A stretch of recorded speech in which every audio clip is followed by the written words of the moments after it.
Ya, pemirsa, kopi produksi Indonesia merupakan salah satu yang paling banyak diminati di dunia. Ekspor kopi di tanah air pun terus mengalir deras.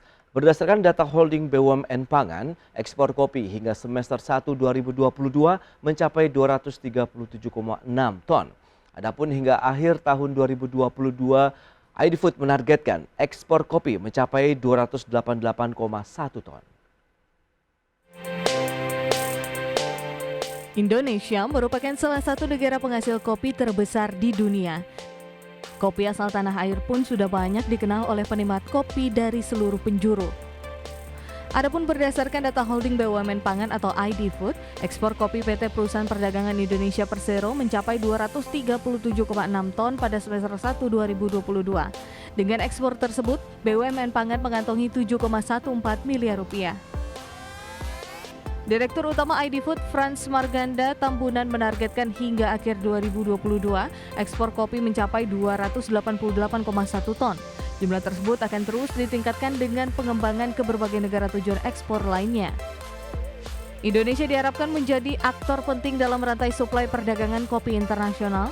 Selain itu dapat mengupayakan pemasaran kopi dengan nilai tambah yang lebih baik agar penjualan ekspor meningkat secara signifikan. Tim Liputan IDX Channel.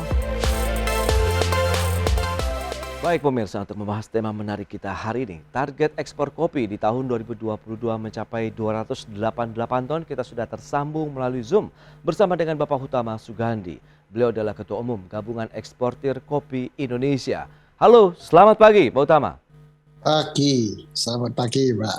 Ya, salam sehat Pak. Ya, kita semoga semua terselama sehat semuanya, termasuk pemirsa yang melihat. Semoga kita semua sehat Pak. Baik, Pak, ini boleh diupdate terlebih dahulu Pak, bagaimana sebenarnya kondisi dari industri kopi di Indonesia hingga saat ini? Saya cuma bingung Pak ya, tadi dari laporan tadi kenapa kok angka 288? Apa angka 288 tuh ton atau 288.000 Pak? Itu beda jauh itu Pak ya. Jadi saya hanya memberi gambaran bahwa ekspor kita itu kan dibagi dua sekarang ini. Kalau dulu didominasi oleh kopi biji ya, sekarang kopi yang diolah, terutama dalam instant coffee bersama turunannya, itu terus meningkat dalam 5-10 tahun terakhir ini dan terus mendominasi. Dan kopi biji selalu stagnan di dalam jumlahnya karena produksi secara nasional ini juga tidak meningkat banyak. Jadi ini yang perlu mendapat perhatian. Kopi industri ini perlu dipacu karena ini menambah added value dan membuat devisa kita jauh lebih besar. Contoh saja tadi yang disebut, boleh saya teruskan Pak? Ya, silakan Pak. Ya, contoh saja tadi disebut semester pertama. Ini saya sebut Januari sampai Juli di data saya. Ekspor kopi sudah 310.000 ton, Pak. 310.000 ya, oke. Ya, 310.000 ton ini mecahkan rekor. Tapi di dalam itu kurang lebih 150.000 ton adalah kopi olahan, instant coffee bersama turunannya. Jadi kopi biji artinya di sini kurang lebih cuma 150 sampai 200.000 tonan. Iya, ini di semester pertama. Tapi devisa yang terkumpul adalah hampir 900 juta US dollar. Yang mana umumnya setiap tahun kita maksimum tidak sampai 1,5 miliar US dollar, paling 1,4. Tapi di dalam Januari sampai Juli aja sudah 900 juta US dollar. Sebetulnya kalau itu dikalikan 2, seharusnya kita punya devisa itu melompat 2 kali lipat, termasuk volumenya. Tapi kita sedikit prihatin di dalam tahun 2022 ini karena adanya climate change, di mana hujan yang cukup banyak. Ya, kita semua tahu, sehingga kemarau dianggap kemarau basah, sampai detik ini seharusnya kemarau kering, tetap menjadi hujan yang tidak berhenti, terutama di Coffee Belt, di dalam Coffee Belt Indonesia. Ini menyebabkan kopi di tahun ini panennya satu jauh lebih awal sehingga maka ekspornya besar. Tapi di semester kedua ini sudah mendapatkan informasi dari semua farmer maupun eksportir maupun kolektor Oke. bahwa kita akan mengalami produksi menurun kurang lebih 20 sampai 25%. Jadi di semester kedua ini cukup kita memprihatinkan di dalam untuk ekspor kopi biji. Tapi kopi olahan, terutama instant coffee, disertai dengan turunannya, itu tidak berhenti, justru terus meningkat. Terutama adanya pandemik ini di mana daya beli di dunia ini menurun, adanya inflasi. Mereka memakai instant coffee bersama turunannya itu dianggap efisien, efektif, dan praktis. Yang mana kalau meminum kopi secara di kafe di apa atau kopi ground coffee yang disebut roast and ground coffee itu dia masih membutuhkan alat dan mahal dan tidak praktis. Kebanyakan sekarang di dunia rata-rata bekerjanya kan work from home. Mereka membutuhkan praktis, cepat, efektif, efisien, dan murah. Dan ini terus akan memacu instant coffee bersama turunannya, yang mana ekspornya kami harapkan terus meningkat. Tapi kopi biji ini sebetulnya dunia juga mengalami gagal panen, terutama Brasil yang nomor 1. Seharusnya Indonesia ini juga dibutuhkan kopinya. Oke, Pak Hutama, kalau berdasarkan data yang sudah disampaikan begitu, ada 2 jenis kopi kalau bisa disampaikan begitu ya, berarti yang memang kopi instan begitu dan juga biji kopi. Tapi yang selama ini banyak diminati begitu kalau kita bicara mengenai ekspor, apakah memang yang biji kopi oleh masyarakat internasional dari Indonesia begitu, biji kopi kita, atau yang instan sebenarnya, Pak? Kopi biji kita ini adalah terkenal di dunia. Dan Dan kualitasnya tidak ada yang menandingi. Terutama kita ini kan negara yang memproduksi Robusta. Robustanya kita ini adalah nomor 1 di dunia dan yang terbaik, sehingga sangat-sangat dibutuhkan kopi bijinya ini. Sebaliknya, kopi yang diolah menjadi industri juga mereka sangat berminat sekali. Jadi kedua-duanya ini sebetulnya sudah harus menjadi primadona di dunia, Pak. Iya, karena Robusta kita ini tidak mungkin, apalagi kalau di Eropa, kalau Bapak minum kopi yang namanya espresso, mereka bilang kalau tidak ada campuran dari Robusta dari kopi Indonesia, itu tidak bisa mendapatkan suatu espresso yang sempurna. Jadi itulah, luar biasa ya kalau kita bicara mengenai kopi Indonesia yang diminati. Cuma sekarang pemerintah ini terakhir ini memang sangat concern terhadap petani kopi, tapi apapun, iya kan, petani adalah nomor 1, yang mana income petani itu harus diperhatikan. Di dalam suatu industri perkopian, coffee chains, farmer itu hanya mendapat 30% daripada nilai jual, Pak. Itu yang kita prihatin, yang harus kita usahakan bagaimana supaya farmer ini, petani ini bisa mendapatkan income yang lebih tinggi ya. Itu yang tugas kita untuk mencari solusinya bersama dengan pemerintah. Sedangkan kopi-kopi yang specialty itu memang value chain-nya tinggi, tapi jumlahnya kecil dan peminatnya kecil karena harganya mahal. Oke, Pak. Memang kalau bicara mengenai kondisi yang ada begitu, tantangan yang dihadapi oleh industri kopi saat ini, apakah memang dari sisi pendapatan, kesejahteraan petani begitu yang masih menjadi permasalahan klasik yang harus segera dicarikan solusinya, atau ada hal lain begitu yang menjadi concern nih dari teman-teman Gaiki ataupun petani kopi sendiri? Saya kira tetap di tangannya petani yang menjadi concern. Nomor 1 petani itu bagaimana harus kita pikirkan untuk mendapatkan income yang cukup baik. Karena itu akan merangsang mereka untuk menanam dan memproduksi. Dan kopi Indonesia ini tidak akan habis. Produksi berapapun akan terserap. Karena kita ini berada di suatu tropis yang gunung berapi, Oke. menguntungkan di dalam sangat menguntungkan di dalam quality di dalam kopi kita yang tidak bisa ditiru oleh negara manapun, terutama kopi robusta. Bahkan kopi arabica pun begitu. Karena Oke. kita ini di gunung berapi ya, Ya. tanahnya subur sekali ya. Baik. Berikut ini kembali kami sampaikan infografik untuk Anda terkait dengan volume ekspor kopi Indonesia. Ya, seperti yang bisa Anda saksikan, ini data dari Badan Pusat Statistik di tahun 2020 tercatat 375,6 ribu ton. Kemudian di tahun 2021 meningkat 1,21% menjadi 380,17 ribu ton. Itu dia di tahun 2021. Kemudian bagaimana dengan nilai ekspor kopi Indonesia?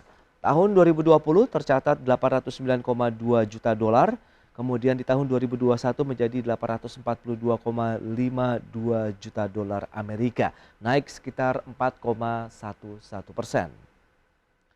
Dan lanjut kita akan cermati tujuan utama dari ekspor kopi Indonesia di tahun 2020.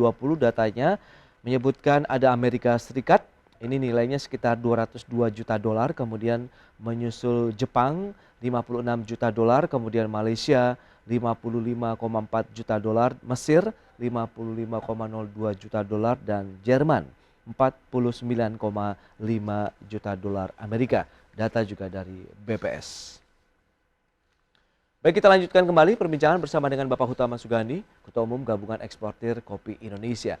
Ya, Pak Hutama, kalau kita cermati dengan data yang sudah disampaikan dari volume ekspor, nilai ekspor kita memang terus mengalami peningkatan. Tadi kalau kita cermati 150 ribu ton begitu ekspor kita untuk kopi instan, kemudian selebihnya adalah biji kopi juga ya. Jadi kalau kita cermati memang Indonesia masih diminati untuk produksi kopinya. Nah, kalau kita bicara mengenai sentranya ini, sentra dari produsen kopi, dari lahan pertaniannya, lokasi-lokasinya ini tersebar di mana saja sih Pak?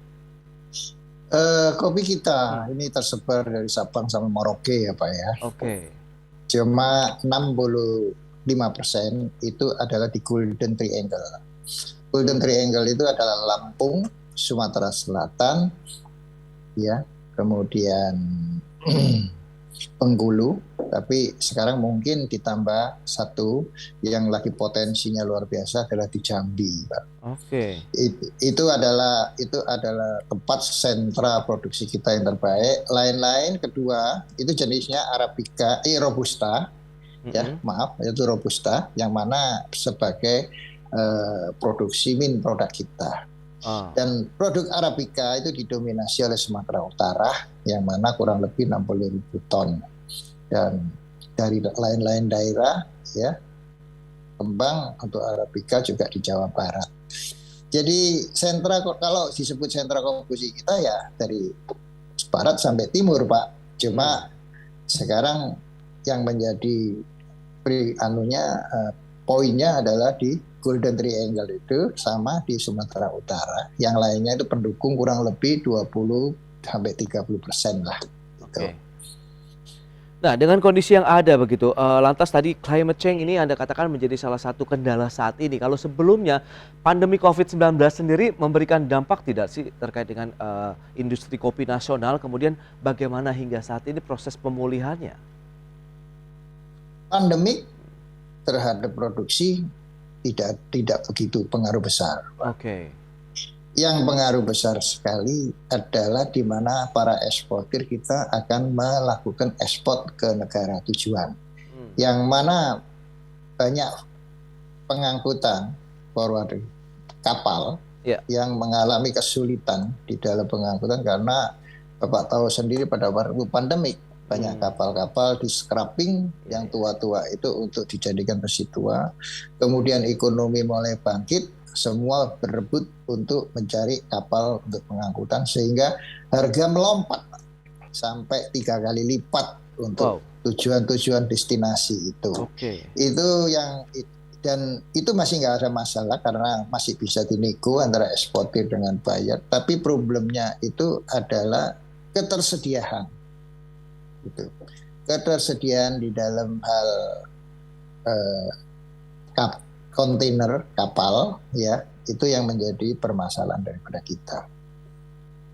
Lantas solusi apa yang sudah dicarikan begitu untuk menjaga kinerja ekspor kopi nasional kita tetap lancar begitu Pak? Kalau kita lihat kan tadi lumayan Pak, sumbangsinya sudah 900 juta dolar saja di semester 1 tahun ini. Bagaimana nanti dengan semester kedua dengan tadi tambahan climate change, ada perubahan musim hujan yang mungkin Anda katakan lebih merata di seluruh wilayah Indonesia? Ini sudah terbukti bahwa panen kopi menurun antara 20 sampai 25%. Oke. Jadi di semester kedua kelihatannya ekspor itu tidak bisa melipat 2 kali seperti di semester pertama. Sebetulnya di semester kedua itu adalah di mana puncak daripada ekspor kita. Panen kita adalah di bulan normal di bulan April, Mei, Juni ya. Tapi untuk tahun ini agak sedikit maju sehingga makanya ekspornya agak cepat di semester ke-1. Nah, semester kedua ini sekarang yang menjadi permasalahan itu adalah biji kopi yang mau diekspor, Pak. Okay. Per kapal pengangkutan apa sudah pelan-pelan mencapai normal untuk space-nya, tapi harganya masih tetap mahal. Tapi yang perlu kita sampaikan saat ini itu handicap daripada kita, Pak, yang perlu dicatat. Semoga ini bapak-bapak dari pemerintahan juga bisa mendengarkan. Satu adalah ekspor kita ke Jepang, yang mana Jepang itu sebetulnya adalah nomor 3 karena kita ada sedikit masalah insektisida, isoprograp, yang mana kita sudah berjuang mati-matian untuk bisa, karena ketidakadilan daripada pihak pemerintah. Sebetulnya kalau level atas menteri dengan menteri untuk bicarakan seperti pernah 10 tahun yang lalu kita membicarakan, sebetulnya bisa diselesaikan. Tapi sampai saat ini kita masih di-ban, diperiksa ketat. Masalah ini sebetulnya barang ini tidak adil, karena untuk kopi dia tidak dimasukkan dalam satu daftar sehingga diberi suatu ketentuan yang sangat sulit, sedangkan dengan yang sama terhadap beras atau apa itu, contoh saja pada kopi kita harus di bawah 0,01, sedangkan kalau biji-bijian lain seperti beras itu 0,1 aja sudah diizinkan. Jadi ada ketimpangan, Pak, di dalam hal peraturan di pihak Jepang. Dan ini kita perjuangkan sudah lebih dari setengah tahun. Itu satu. Kedua, sekarang ini banyak eksportir kita ini mengeluh, terutama yang menuju ke Mesir, Timur Tengah, dan seperti Eropa Timur, Armenia. Barangnya sekarang banyak yang terhambat kargonya. Karena negara itu kesulitan dolar untuk membayar. Bayar tidak kesulitan uang, tapi dalam currency lokal kita tidak bisa menerima. Tapi di dalam pembayaran di dalam currency dolar, mereka kesulitan. Banknya kesulitan di dalam dolar untuk membayar kepada tempat kita. Sehingga kargo itu tidak bisa dirilis dan sudah ada yang lebih sampai 2 bulan berhenti tidak di kapal. Oke.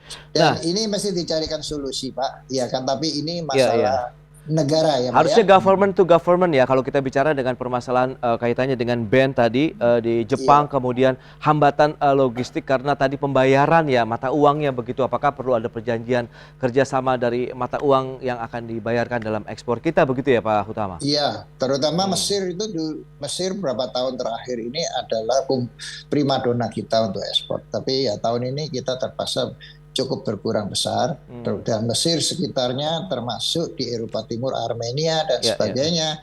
Iya kan, itu kita mengalami sekarang pembayaran, Pak. Oke, tapi sejauh ini upaya pemerintah sendiri sudah ada titik terang begitu, Pak Hutama? Ya, kita sudah lapor, para eksportir sudah lapor kepada kedutaan. Tapi ya apa boleh buat, Pak, ini kan dolarnya negara ya. Oke. Mereka sampai ada yang minta kredit kepada kita dan kita beri, tapi banyak yang default. Sebetulnya harus jatuh tempo membayar, tapi tetap tidak membayar. Itu yang minjem itu bank to bank loh Pak, Oke. bukan pribadi. Jadi ini hambatan sekarang ekspor menuju ekspor kita.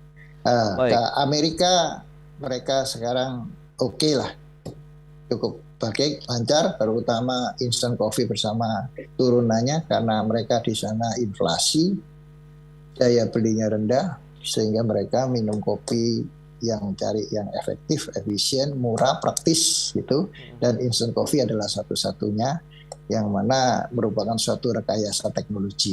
Oke, itu dia permasalahan yang masih dihadapi nampaknya Jadi oleh gitu, Pak. industri kopi nasional ya. Pak Hutama, semoga nanti segera juga ada solusi yang disampaikan oleh pemerintah dan juga upaya-upaya dari teman-teman Gaiki untuk menyampaikan permasalahan yang ada. Karena paling tidak ini menjadi salah satu juga bahwa penerimaan negara juga bisa disumbang dari industri kopi Indonesia begitu, yang memang peminatnya hingga saat ini makin bertambah. Terutama di dalam negeri kita tahu juga konsumsinya terus mengalami peningkatan begitu. Pak Hutama, terima kasih banyak ini atas waktu dan sharing yang Anda berikan kepada pemirsa IDX Channel. Terima kasih banyak juga. Selamat melanjutkan aktivitas Anda kembali dan salam sehat Pak Hutama. Terima kasih. Terima kasih sama-sama Pak. Salam sehat untuk semuanya. Terima kasih. Ya, pemirsa, 1 jam sudah saya menemani Anda dalam Market Review. Saya Prasetyo Wibowo beserta kerabat kerja yang bertugas undur diri. Terima kasih dan sampai jumpa.